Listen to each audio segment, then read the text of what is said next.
نحمده ونصلي ونسلم على رسوله الكريم اما بعد فاعوذ بالله من الشيطان الرجيم بسم الله الرحمن الرحيم ان ربكم الله الذي خلق السماوات والارض في 6 ايام ثم استوى على العرش يغشي الليل النهار يطلبه حثيثا والشمس والقمر والنجوم مسخرات بأمره الا له الخلق والامر تبارک اللہ رب العالمین۔ بے شک تمہارا رب اللہ ہے جس نے آسمان اور زمین 6 دن میں بنایا، پھر عرش پر استوا فرمایا جیسا اس کی شان کے لائق ہے۔ رات دن کو ایک دوسرے سے ڈھانپ دیتا ہے، ایک دوسرے کے پیچھے جل چلا آ رہا ہے، اور اس نے سورج اور چاند اور ستاروں کو بنایا اس حال میں کہ سب اس کے حکم کے پابند ہیں۔ سن لو، پیدا کرنا اور تمام کاموں میں تصرف کرنا اسی کے لائق ہے۔ اللہ بڑی برکت والا ہے جو سارے جہانوں کا رب ہے۔ اس آیت مبارکہ میں اللہ رب العالمین کی قدرت اور وحدانیت کی دلیل وہ پیش کی گئی، اور وہ زمین و آسمان کی تخلیق ہے کہ اللہ رب العالمین نے آسمان اور زمین کو پیدا کیا اور 6 دن میں پیدا کیا، جیسا کہ اس آیت میں اور دیگر آیات میں فرمایا گیا۔ اگر آسمان اور زمین ایک لمحے میں اگر اللہ چاہتا تو پیدا کر دیتا، تو کسی کو شبہ ہوتا کہ یہ ایک اتفاقی حادثہ تھا، لیکن جب اس کی تخلیق ایک مخصوص مدت میں اور مخصوص طریقہ کار سے ہوئی تو معلوم ہوا کہ اس کو کسی اور نے وجود بخشا ہے، کہ زمین اور آسمان کو کسی بنانے والے نے بنایا ہے۔ اور 6 دن میں تخلیق سے کیا مراد ہے، اس کے متعلق بعض نے فرمایا 6 دن سے مراد 6 ادوار مراد ہیں، اور اکثر نے یہی فرمایا کہ دنیاوی اعتبار سے جو 6 دن کی مقدار بنتی ہے وہ مراد ہے۔ بہرحال جو بھی صورت ہو، ہمیں یہ یاد رکھنا چاہیے کہ ہمارا رب جو ہے وہ ہر صورت پر قادر ہے۔ اگر وہ چاہتا تو ایک لمحے میں بھی بنا سکتا ہے، وہ کن کہتا تو زمین و آسمان بن جاتے، لیکن اس سے بھی کم میں، اگر ایک لمحے سے بھی کم میں اگر میرا رب چاہے تو وہ زمین و آسمان پیدا فرما دیتا، لیکن اتنے عرصے میں ان کی پیدائش فرمانا بتقاضۂ حکمت ہے، اور اس میں بندوں کے لیے تعلیم ہے کہ بندے بھی اپنے کام میں جلدی نہ کیا کریں بلکہ آہستگی سے کیا کریں۔ اور جلد بازی سے متعلق 2 حدیث مبارکہ آپ کے سامنے رکھتا ہوں کہ حضرت سہل بن سعدی رضی اللہ تعالیٰ عنہ سے روایت ہے کہ اللہ کے محبوب علیہ الصلوۃ نے ارشاد فرمایا، کام میں جلد بازی نہ کرنا یہ اللہ کی طرف سے ہے، اور جلد بازی کرنا یہ شیطان کی طرف سے ہے۔ دوسری حدیث پاک میں حضرت عبداللہ بن عباس رضی اللہ عنہما فرماتے ہیں کہ اللہ کے محبوب علیہ الصلوۃ نے شیخ عبدالقیس سے فرمایا، تم میں 2 خصلتیں ایسی ہیں جو اللہ کو بڑی محبوب ہیں، بردباری اور جلد بازی نہ کرنا۔ اللہ کرے کہ یہ 2 عادتیں ہمارے اندر بھی آ جائیں کہ بردباری تحمل مزاجی اور جلد بازی ہم بھی نہ کیا کریں۔ یہ 2 کام اتنے خطرناک ہیں کہ پھر شیطان انہی کاموں کی وجہ سے پھر لڑائی جھگڑے اور کیا کیا نوبتیں آ جاتی ہیں۔ اسی آیت میں یہ بھی فرمایا کہ رات اور دن کو ایک دوسرے سے ڈھانپ دیتا ہے، اس سے کیا مراد ہے؟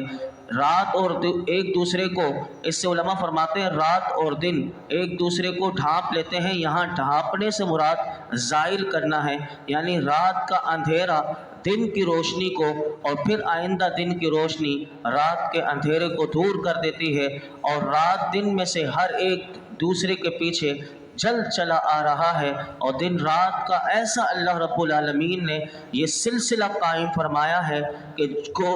آج تک جب سے اللہ نے یہ چاند اور سورج کا ایک نظام بنایا دن رات کا، تو ہم دیکھتے ہیں کہ کبھی بھی یہ سلسلے میں کبھی رکاوٹ نہیں آئی، اور چاند، سورج اور ستاروں کو میرے رب نے ایسا بنایا کہ کبھی وہ خراب نہیں ہوئے اور نہ کبھی ان میں کوئی تبدیلی ہوئی، لیکن میرا رب چاہے تو پھر اس میں تبدیلی ہوگی اور قیامت سے پہلے ہوگی کہ سورج کا کام مشرق سے نکلنا ہے، لیکن جب قرب قیامت ہوگا تو اس میں تبدیلی یہ ہوگی کہ وہ مغرب سے نکلے گا، اور یہ علامت یہ ہوگی کہ اب توبہ کے دروازے بند ہو گئے، اور جب قیامت بالکل قریب آ جائے گی تو یہ سورج بھی وہ بے نور کر دیا جائے گا، چاند کو بھی بے نور کر دیا جائے گا، اور سب کچھ، اور یہ زمین و آسمان جو اللہ نے بنائے، یہ بھی ہم نے گزشتہ جمعے دو جمعے پہلے بھی سنا تھا کہ پھر اللہ کا نظام ایسا ہوگا کہ یہ آسمان بھی پھٹ جائے گا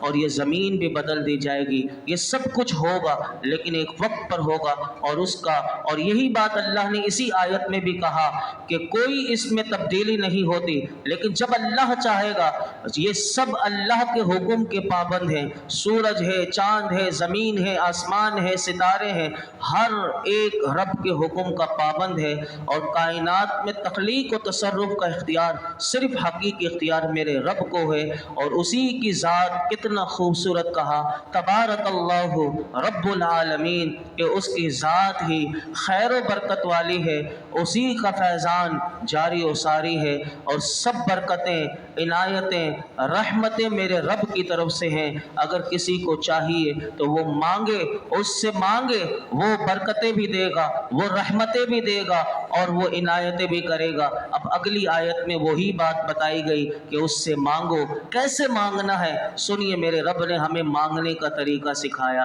کہ جس کی عنایتیں تمہیں چاہیے تو اس نے کہا ادعوا ربکم تضرعا وخفیہ انہ لا يحب المعتدین، اپنے رب سے گر گراتے اور آہستہ آواز سے دعا کرو، بے شک وہ حد سے بڑھنے والے کو پسند نہیں فرماتا۔ یہاں دعا کا بتایا گیا، علماء کہتے ہیں دعا کہتے کسے ہیں؟ دعا کہتے ہیں اللہ سے خیر طلب کرنے کو کہتے ہیں، اور یہ یاد رکھنا چاہیے کہ دعا عبادت میں داخل ہے، کیونکہ دعا کرنے والا اپنے آپ کو عاجز اور محتاج اور اپنے پروردگار کو حقیقی قادر حاجت روا اعتقاد کرتا ہے۔ اسی لیے میرے آقا نے حدیث پاک میں فرمایا الدعاء مخ العبادہ، دعا عبادت کا مغز ہے۔ آج یہی چیزوں سے ہم دور ہو رہے ہیں، عبادت کر لیتے ہیں لیکن دعا مانگنے کی ہمارے پاس توفیق نہیں ہوتی۔ اکثر نمازیوں میں سے بھی ایسے ہوتے ہیں جیسے سلام پھیرتے ہیں فوراً بھاگتے ہیں۔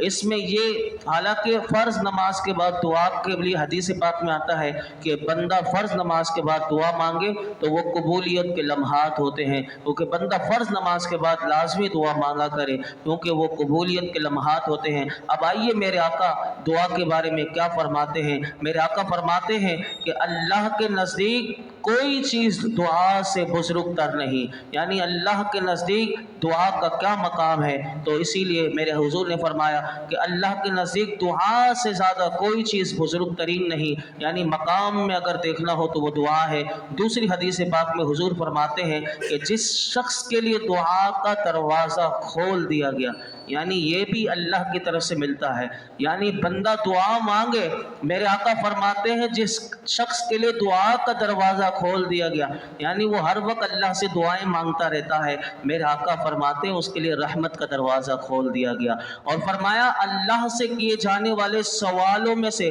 پسندیدہ سوال عافیت کا ہے، جو مصیبتیں نازل ہو چکی، جو نازل نہیں ہوئی، ان سب میں دعا سے نفع ہوتا ہے۔ یعنی حضور بتا رہے ہیں مصیبت آئی نہیں، تم نے دعا کر لی، تمہیں نفع ملے گا، مصیبت نازل ہو گئی، تم دعا کرو گے تمہاری مصیبت دور ہو جائے گی۔ تو حضور فرماتے ہیں اے اللہ کے بندو،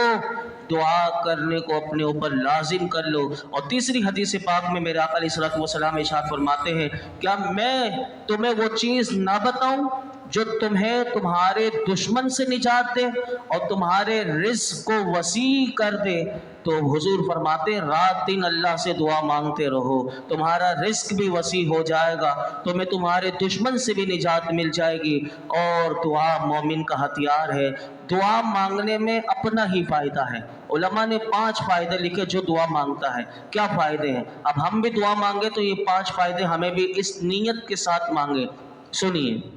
نمبر 1، دعا مانگنے والا